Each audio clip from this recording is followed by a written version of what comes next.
Aujourd'hui, vous me disiez que la première question qui se pose quand vous avez des clients qui arrivent, c'est les papiers. Expliquez-moi. Tout à fait. Un client qui rentre dans notre agence, en fonction, je dirais, de la date de son départ, si c'est une date entre 0 et 6 mois dans le futur, on lui demande d'abord, et au niveau pièce d'identité, où est-ce que vous en êtes? Carte d'identité, passeport, en cours de validité, oui, non. De là, ça peut conditionner le choix de la destination finale. Ça veut dire qu'on oublie maintenant les départs de dernière minute. Là aujourd'hui, si vous n'avez pas de pièce d'identité valable, mais même une carte d'identité, alors que supposément on peut voyager en Europe avec une carte d'identité, nous, notre devoir d'information fait qu'on encourage quand même vivement les clients à revoir leur destination ou à reporter leur voyage parce qu'on ne sait jamais ce qui peut se passer une fois arrivé en douane. Oui. Donc, comment ça se passe contractuellement? Vous êtes obligé de... Parce qu'il y a des délais, on va dire, de principe et puis il y a la régalité aujourd'hui dans le Rhône. Comment ça se passe? Qu'est-ce que vous leur annoncez aux gens?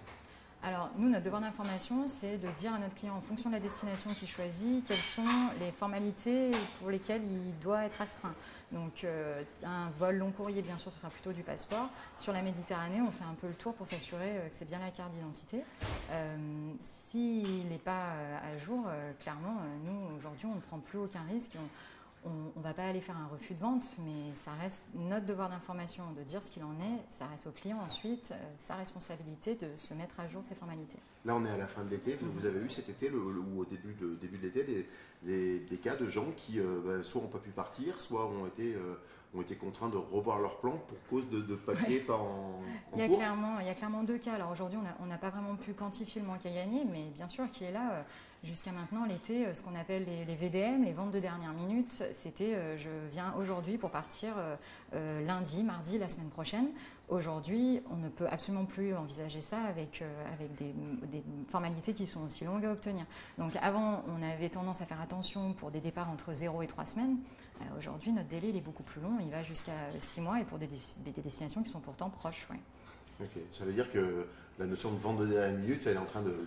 Voilà. Alors, sur certaines destinations, non, elle ne peut pas avoir lieu, c'est certain. Et puis ensuite, oui, vous me demandiez dans la question précédente, l'autre cas de figure, c'est effectivement les clients qui sont arrivés dans nos agences, qui ont réservé des voyages en étant convaincus qu'ils avaient effectivement les passeports ou les cartes d'identité en bonne et due forme, qui se rendent compte peut-être suffisamment tôt, selon eux, que ce n'est pas le cas. Sauf qu'aujourd'hui, on ne peut plus obtenir un passeport rapidement ou une carte d'identité rapidement.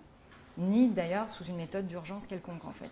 Seule l'obligation professionnelle pourrait leur permettre, mais aujourd'hui, malgré ça, c'est vraiment devenu un parcours du combattant. Ouais. Donc vous avez eu des cas d'annulation de vacances?